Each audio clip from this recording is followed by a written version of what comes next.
Bueno. Buenas tardes. Un último, porque ya tengo que decir que es el último diálogo de futuro, el número 100. Nunca me hubiera yo pensado que íbamos a llegar a los 100, pero aquí estamos. Y además con excepcional invitado, Jordi Alemany. Os lo voy a presentar. Lo primero, o sea, aquí con mi chuleta, porque no me quiero dejar por lo menos los detalles importantes. Muchos lo conoceréis porque es un reconocido consultor, también un ponente, mentor, divulgador, experto en liderazgo ético, algo de lo que vamos a hablar, desarrollo de talento y psicología organizacional, o sea, palabrita, o sea, donde las haya. Formado en universidades tan conocidas como Georgetown o Stanford y que ha desarrollado su carrera en múltiples países y lugares, pues en ámbitos, sobre todo liderando equipos multidisciplinares, creando y liderando centros de formación. Y actualmente, desde 2015, volviste a España. Aquí estás a caballo entre varias ciudades y también a caballo entre varias de tus proyectos o de tus roles, que al final imagino que tienen mucho de confluencia entre ellos. Y bueno, mentor, divulgador y escritor también, ¿no? Publicaste el libro Liderazgo Imperfecto, algo que también vamos a tratar. Así que antes de empezar, bienvenido, Jordi. Y nada, muchísimas gracias por estar aquí en tu espacio número 100. ¿Qué tal? Pues nada, feliz de lo que es de esta preclausura, que dudo mucho que sea un fin de camino, sino que un intermedio, una parada y bueno, seguro que una reflexión y bueno, muy feliz de ser ese número redondo, ese doble cero detrás del 1, que sí que cuenta. Los ceros a la izquierda cuentan poco, bueno, un montón. A la derecha contamos mucho y muy feliz de estar ahí sumando dígitos a esa aventura que iniciaste y que bueno, pues que suena muy bien, muy atractiva y que seguro que nos deja a todos muchos aprendizajes. Nada, yo siempre digo, las introducciones estas tan pomposas son un poco fastidiadas, por no decir algo más grueso, porque claro, se generan, es como cuando te dicen que una peli está muy bien y todo el mundo te la vende muy bien y luego vas a la pantalla de cine, la ves o te sientas en casa un fin de ahí con tu pareja a verla y dices, bueno, pues no era para tanto, ¿no? Y a veces me da un poquito de miedo. Lo vamos a juzgar nosotros. Tú de momento siéntate, expláyate. El tema de las expectativas siempre hay que gestionarlo, cada uno que espere lo que quiere. El tema de las reflexiones, como dices, sí vendrán después. De momento eres el número 100 y te damos la bienvenida. Y adelante, Jordi. ¿Y qué vamos a hablar contigo en este número 100? Pues digamos que vamos a hacer un pequeño ejercicio. Es imposible resumir 100 diálogos, eso ya nos dedicaremos después, así que vamos a concentrarnos contigo en hablar un poco, para mí, desde ese futuro, el futuro del líder, ya no del liderazgo solo, sino del líder desde el presente. Hoy, 2022, ¿cómo lo vamos a ir viendo? Quizás un ejercicio así un poquito más especulativo en tu conocimiento. Para eso, lo primero, me gustaría que evidentemente definieras dos conceptos que he introducido y que tienen que ver con lo que tú abanderas, ¿no? Por un lado, el libro, Liderazgo Imperfecto. Así, sin entrar a todo el spoiler del libro, ¿qué es liderazgo imperfecto, Jordi? Pues mira, liderazgo imperfecto es un compendio de ideas, de reflexiones, de experiencias, de tropiezos, de aventuras, de intercambios, de lecturas que al final, pues, a lo largo de los años he ido acumulando. Yo soy me gusta mucho escribir, pero por cada 10 palabras que escribo intento leer 1000 de gente que sabe algo más que yo. Entonces, pues liderazgo imperfecto resume muchos de mis aprendizajes, hace referencia a otros autores y básicamente, y por ser algo más sucinto, pues es una guía de lo que yo considero que son los nuevos paradigmas del liderazgo. Y es un documento que trata de desarmar aquellos viejos paradigmas y falsos mitos que nos han venido contando a lo largo de los últimos 3 siglos, desde que empezaron las revoluciones industriales, y que nos pintan a líderes pues cuasi heroicos, más parecidos al Hércules o al Ulises de la Odisea, ¿no? Y de la antigua Grecia, de la antigua Roma, y a esos superhéroes que bueno, pues que son muy icónicos, pero que realmente luego todos echamos a faltar en el mundo empresarial real porque no existen. Y como yo, pues cuando he visto esas eternas listas de adjetivos y virtudes y principios, me he visto poco reflejado en ellas, he dicho, en estos espejos mi foto no se refleja y he tenido la oportunidad de liderar muchos proyectos en todo el mundo, pero aquí no aparezco yo con estas listas de... Tiene que ser la persona más honesta, más transparente, más generosa, más bondadosa, más no sé...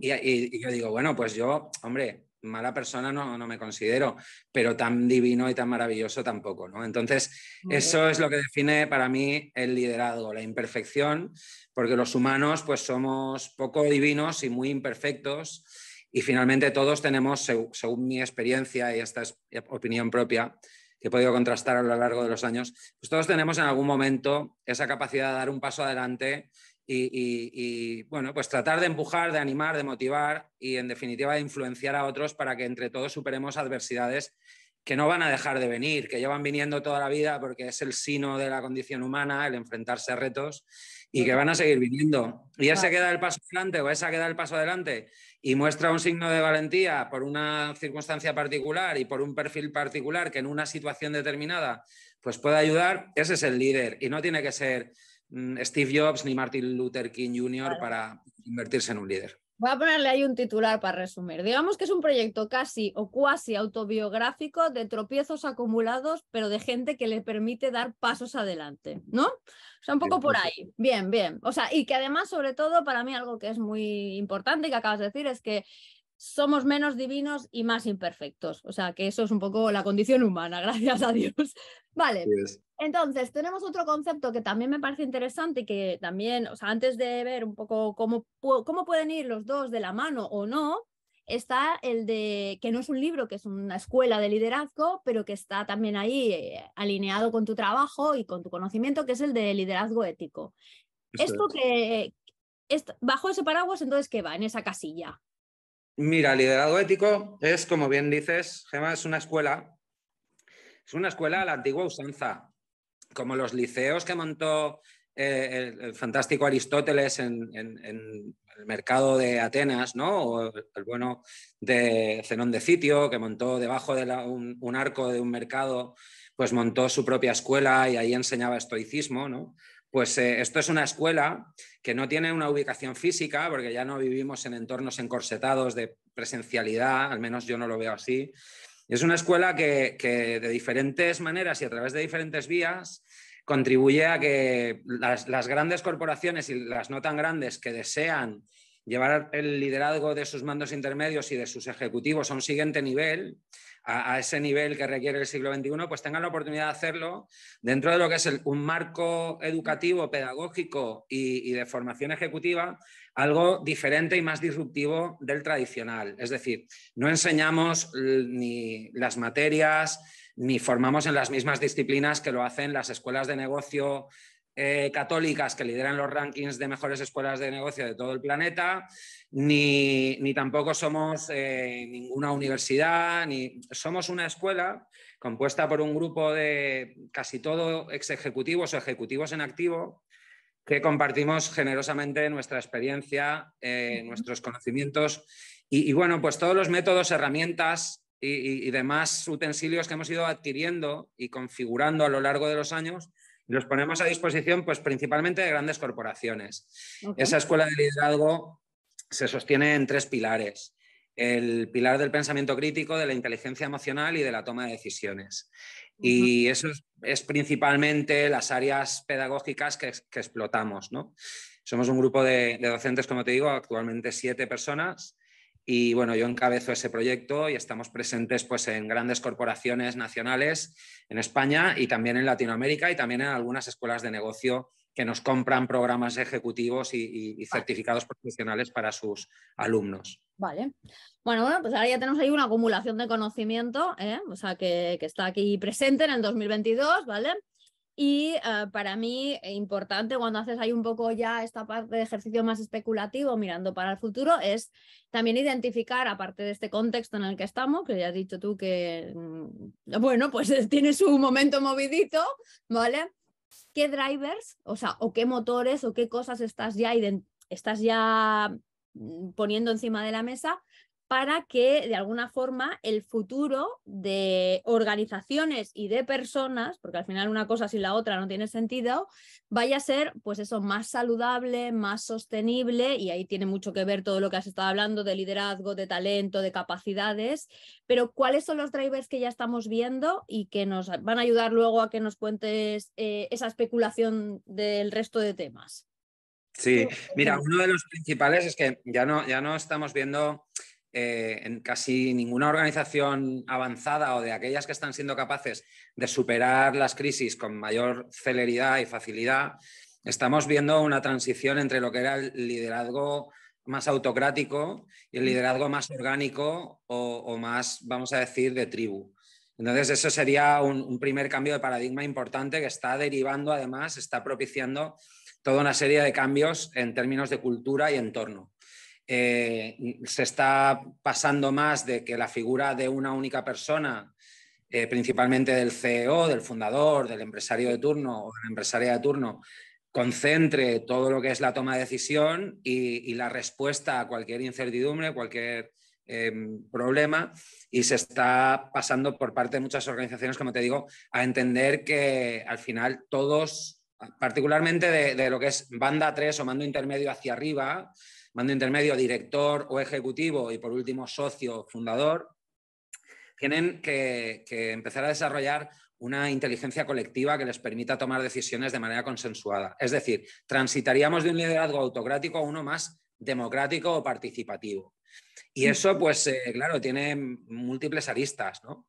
Principalmente, y esa es la parte que a nosotros más nos incumbe, es qué habilidades y qué capacidades requiere ese liderazgo orgánico o de tribu. Porque ya cuando una persona única o exclusivamente no tiene todo el poder de tomar decisiones ni tiene respuesta a todas las preguntas, pues habrá que de alguna manera diseminar, disgregar y germinar otros conocimientos en otras figuras dentro de la organización. Vale, Así que bien. ese es un driver principal.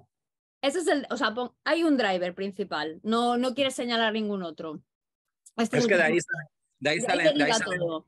mini drivers, sí, mini drivers que afectan a personas, herramientas y procesos. Pero ese ¿Eh? sería un poco el eje central sobre el que están pues ahora mismo circunvalando pues otros temas que si quieres abordamos en Sí, la sí, sí, siguiente. claro, claro.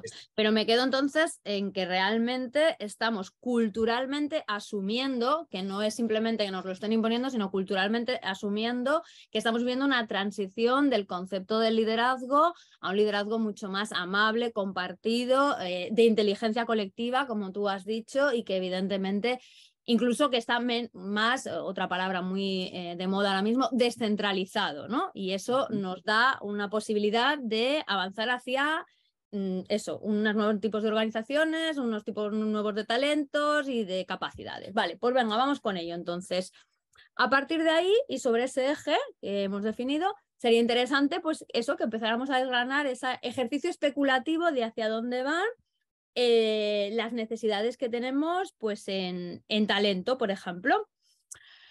¿Cómo será o sea, si quieres hablamos desde el presente un poquito, ¿vale? ¿Cómo es el talento que vamos a necesitar pues de aquí a 5 años? Pero yo te aventuro a que me digas cómo crees tú que será el talento en el 2050. Vale. Mira, yo creo que siempre que hablamos de talento, hablamos de dos vértices o verticales, ¿no? Uno es el talento técnico y otro es el talento más creativo o emocional, ¿no? El talento más racional, matemático, técnico, pues básicamente las habilidades todos las conocemos, van a ser muy STEM, muy de ciencia, tecnología, matemática, sobre todo relacionado con el desarrollo de algoritmos, con todo lo que es digitalización, con todo lo que es máquina, lenguaje máquina, machine learning, etcétera, etcétera, etcétera, ¿no? Inteligencia artificial, realidad virtual, llámalo Pepe. Todo ese cesto contiene habilidades técnicas y esas pues van a ir evolucionando de una manera muy rápida y en ese sentido el talento es difícil definirlo con una etiqueta concreta que perdure más allá de, te diría, un par de años, porque hoy en día la capacidad de adquirir nuevas habilidades técnicas se ha acelerado, prácticamente ya el software y cualquier otra aplicación o máquina se aprende de manera autodidacta, ya no te hacen falta cursos, ni siquiera para programar código no hace falta ser un gran matemático. En mi época hacían falta 5, 6, 7 años de carrera de ingeniería informática, eso ya no existe. Entonces ahí en ese apartado vertical técnico vamos a ver una evolución del talento constante, muy rápida, y una necesidad de adaptabilidad que yo llamo de guerrillas, aprendizaje de guerrillas. Y es que vamos a tener que formarnos cada 2 años en cosas nuevas. Y además ya no va a ser un chute de una vacuna de 5 años de carrera para 35 años de carrera profesional, sino que vamos a tener que meter un chute cada 6 meses de conocimiento técnico para los próximos 2, 3 años. Más o menos van a ir así la duración. En el mejor de los casos, ¿no? En el mejor de los casos. Vale, vale. Pero eso es un talento técnico al cual yo no me dedico. Nosotros no formamos en habilidades técnicas porque hay gente que lo hace muy bien y además nosotros ahí no aportamos tanto valor.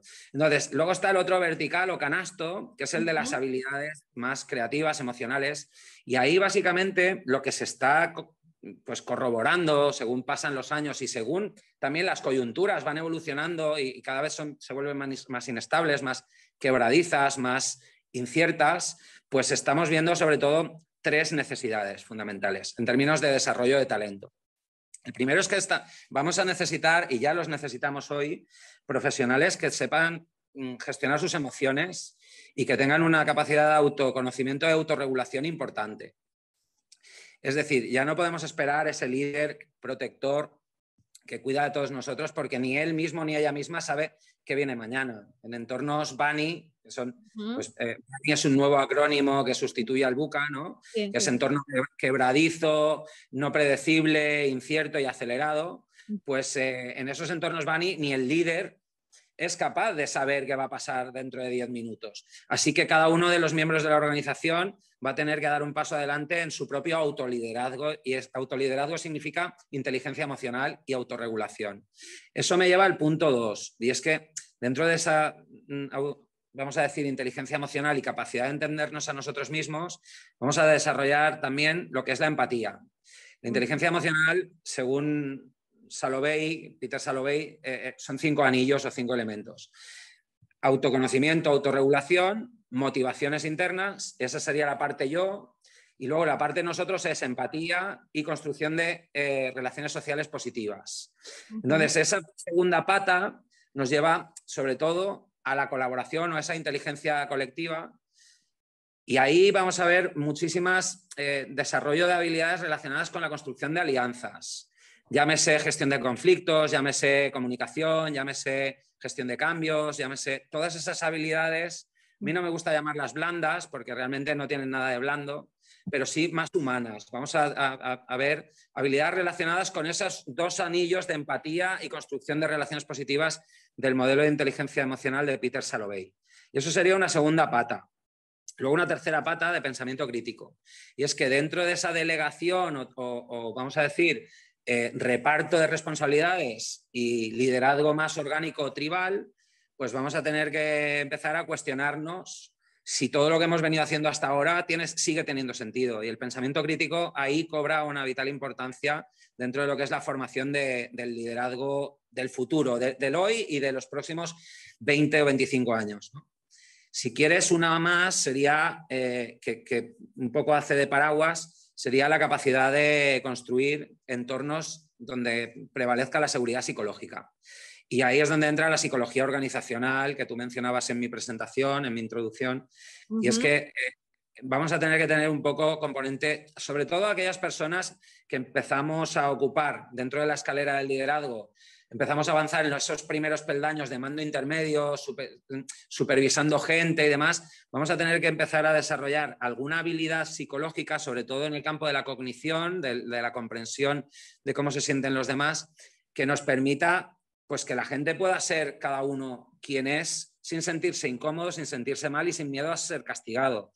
Seguridad psicológica significa que puedas ser tú y que esté bien ser tú, que no tengas que ser otra persona en tu entorno de trabajo por miedo a que si expresas una opinión pues puedas tener repercusiones negativas, o incluso si discrepas de la opinión de un jefe, pues te puedan terminar despidiendo. Y eso serían un poco los 4 vértices, los 4 drivers que estamos observando y que más nos están demandando las grandes corporaciones, porque se dan cuenta de que ya, por ejemplo, en Telefónica, pues José María Álvarez Payete, él no tiene la capacidad de dirigir una corporación con casi 200.000 empleados en todo el planeta y presencia en más de 100 países, ¿no? Entonces, pues este liderazgo tribal del que hablamos constantemente se asienta en esas 4 pilares, en esos 4 elementos que te acabo de citar, ¿no?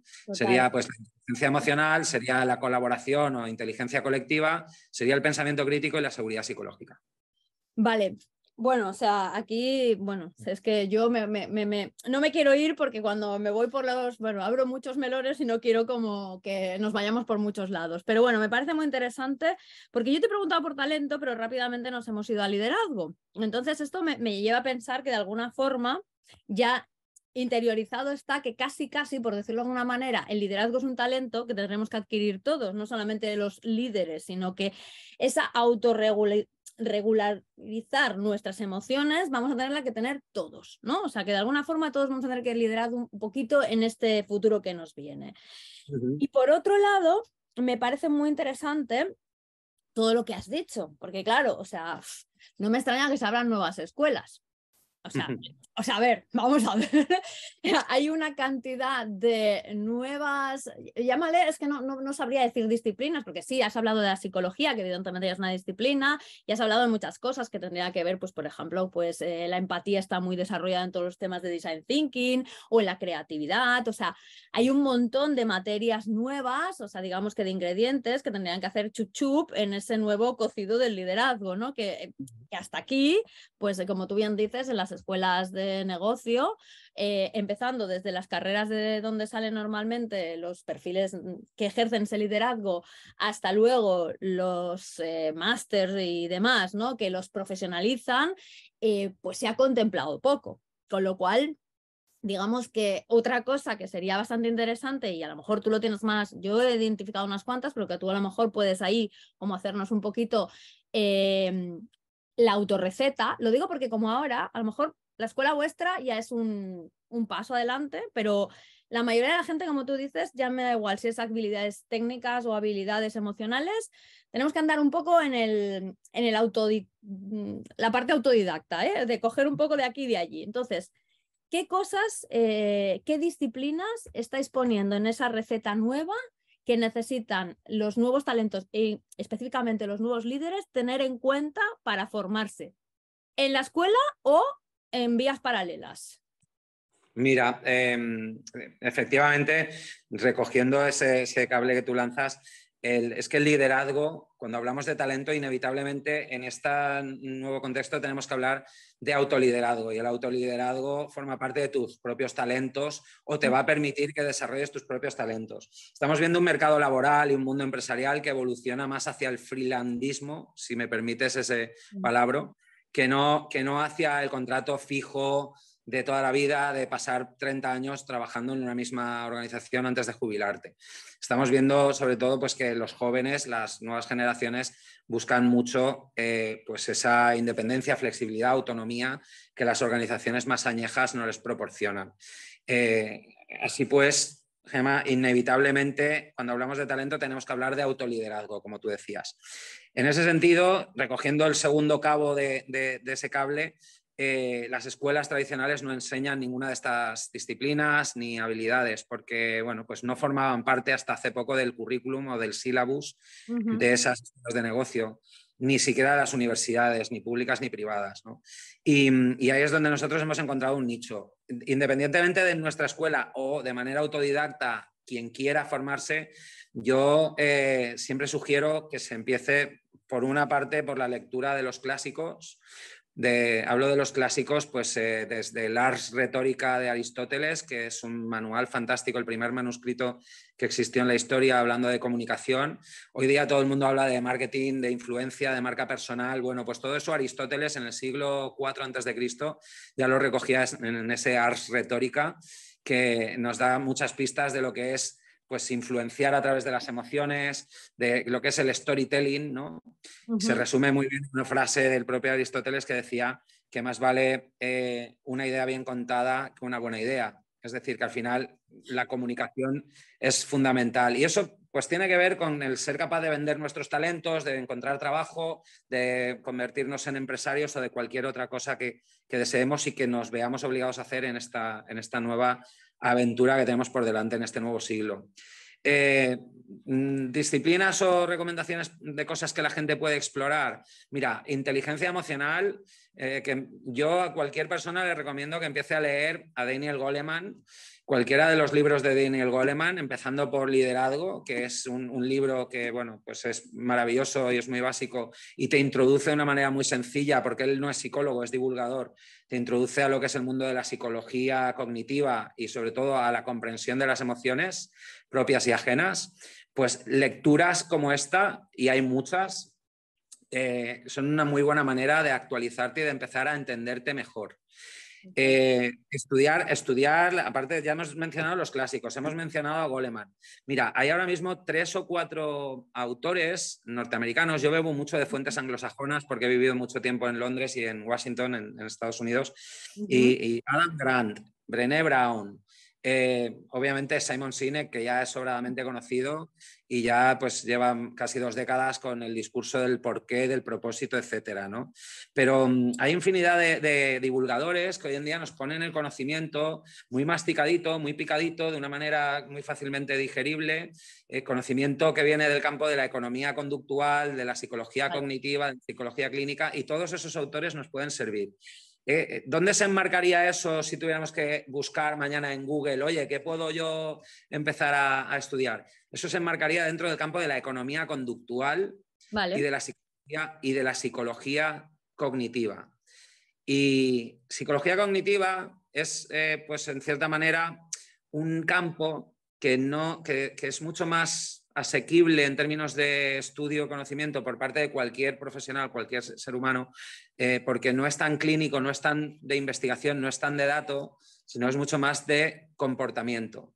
Y ahí se abre un campo maravilloso en el que se puede leer, pues, desde Daniel Kahneman, premio Nobel 2002 en economía conductual, que él es psicólogo, es algo más denso porque es más clínico, más investigador, pero yo recomiendo leer mucho a Richard Thaler y a Cass Sunstein, que tienen un libro maravilloso que se llama Nudge, un pequeño empujón.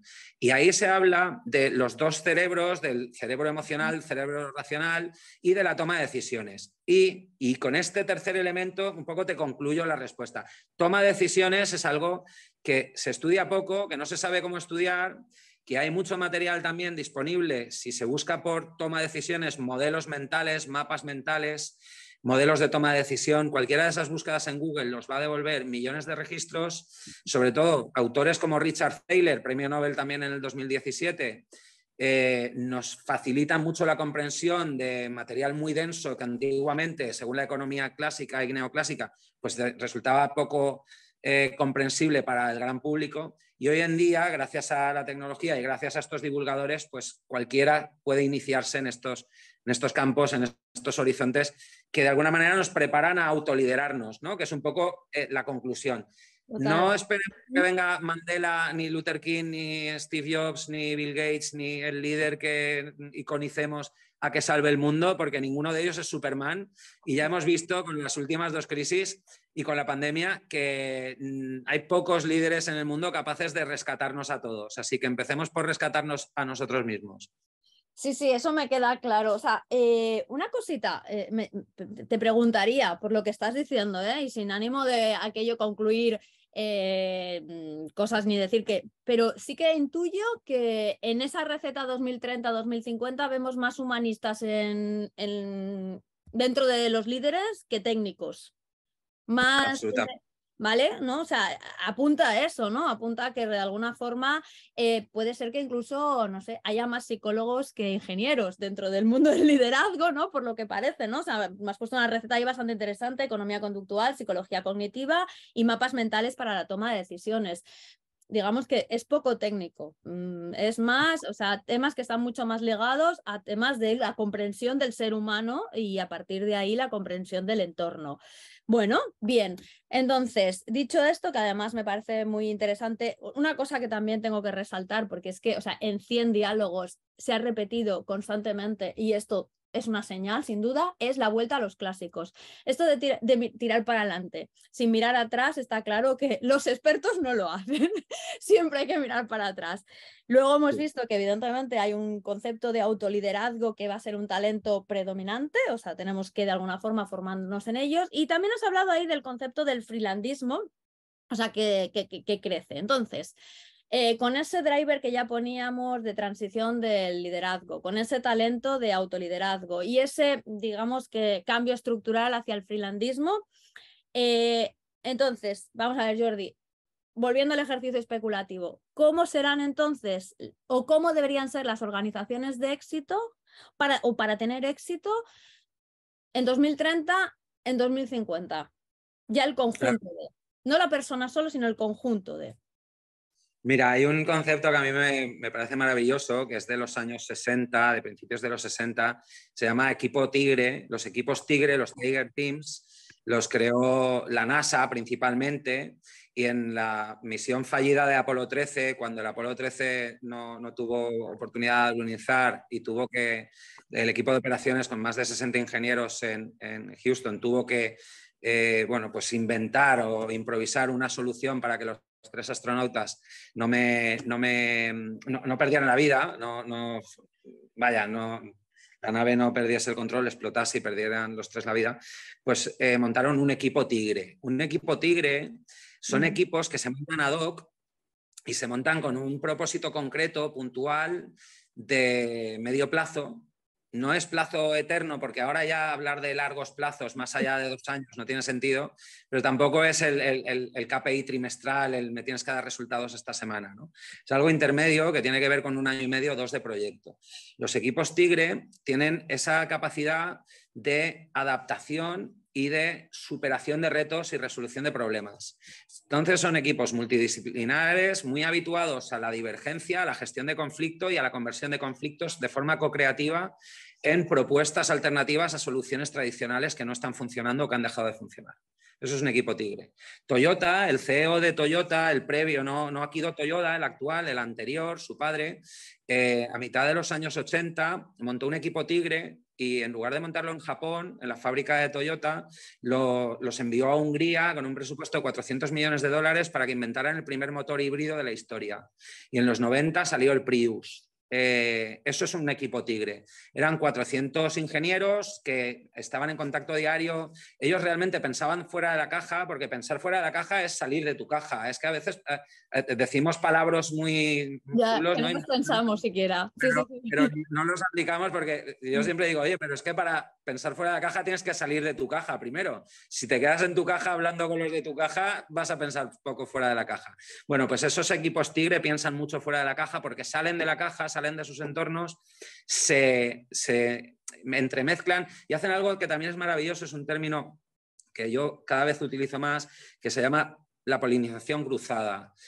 Cogen ideas de aquí y de allá, de diferentes industrias, miran a otros ombligos, no solo al suyo, y ven cómo se están resolviendo los mismos problemas que al final todos los seres humanos tenemos en todo el planeta por parte de diferentes organizaciones, diferentes individuos, diferentes profesionales, aunque no sean una gran corporación, aunque simplemente sea un grupo de usuarios o un gremio de colegas que se han enfrentado a esa situación y la han resuelto con éxito. Y para mí el futuro va por ahí, equipos tigre que dentro de las propias organizaciones se van a ir intercambiando, se van a ir hibridando, miembros de un equipo van a trascender y van a pasar a otro equipo.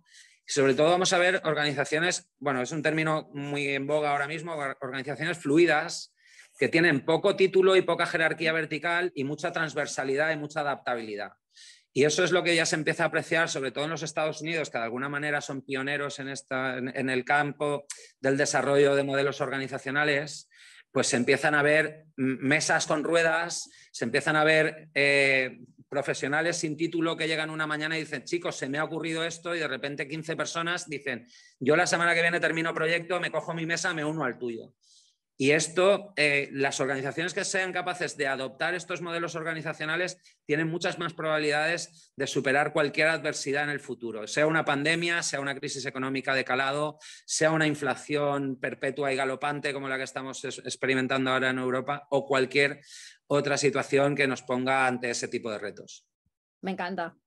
Bueno, o sea, ahora ya tenemos, yo creo que 2 claves importantes. A nivel personal, el autoliderazgo, que tenemos mucho que trabajar por ahí, y a nivel organizacional o a nivel de equipo, los equipos Tigre, que me parece excepcional toda la definición que nos has dado y que además me parece como que, bueno, o sea, es buenísimo porque, bueno, desde la parte de tendencias, desde luego, también está muy acorde con todo lo que tenemos radiografiado.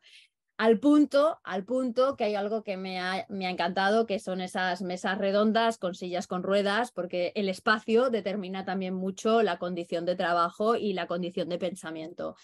Así que yo creo que tenemos un driver, tenemos bastantes ingredientes, bastante chup chup, 2 elementos que estar atentos para pensar en ese futuro, y te dejo el último minuto para que tú, ya no te digo radiografíes más el futuro, porque creo que nos has dado un montón de referentes y un montón de buenos ingredientes, pero bueno, que pienses, o sea, o que nos reflexiones si crees que con todo lo que tenemos ahora nos espera un mejor futuro o un futuro preferible, o cómo ves tú el futuro. Un minuto para ti. Mira, yo creo que estamos en un nuevo renacimiento, Gemma, y el renacimiento tuvo un momento decadente, muy lúgubre, muy, de muchas muertes en Europa con la peste negra y demás. Salieron unas ratitas de un barco, bajaron por una maroma en un puerto en Italia y contagiaron en pocas semanas a 10.000 personas, y esas 10.000 personas terminaron contagiando a millones de personas en toda Europa, y esa peste pues arrasó con toda la sociedad en aquel momento. 10 años después se inició el Renacimiento, que fue la época de mayor esplendor en el siglo XVI, a principios del XVI, con personajes como Leonardo da Vinci. Estamos viviendo esa necesidad de que el hombre y la mujer volvamos a ser hombres y mujeres del Renacimiento, capaces de manejar el conocimiento en forma de T, un conocimiento que en la barra transversal abarca 4 o 5 disciplinas convergentes, y en la de calado, en la de profundidad, 1 o 2 especializaciones.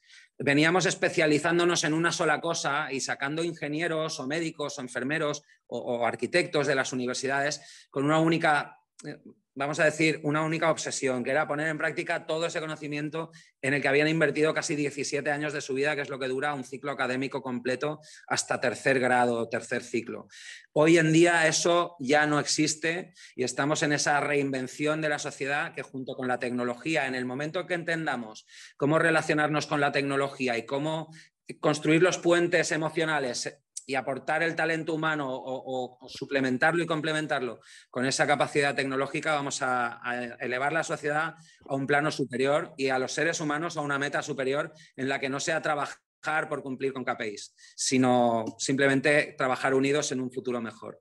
Pues en ese futuro de hombres y mujeres que estamos apuntando hacia ese nuevo renacimiento, pues nada, cerramos Diálogos de Futuro contigo, Jordi, y muchísimas gracias. Nada, ha sido un placer, Gemma. Gracias a ti por la oportunidad. Un beso, cuidaros. Cuídate. Gracias.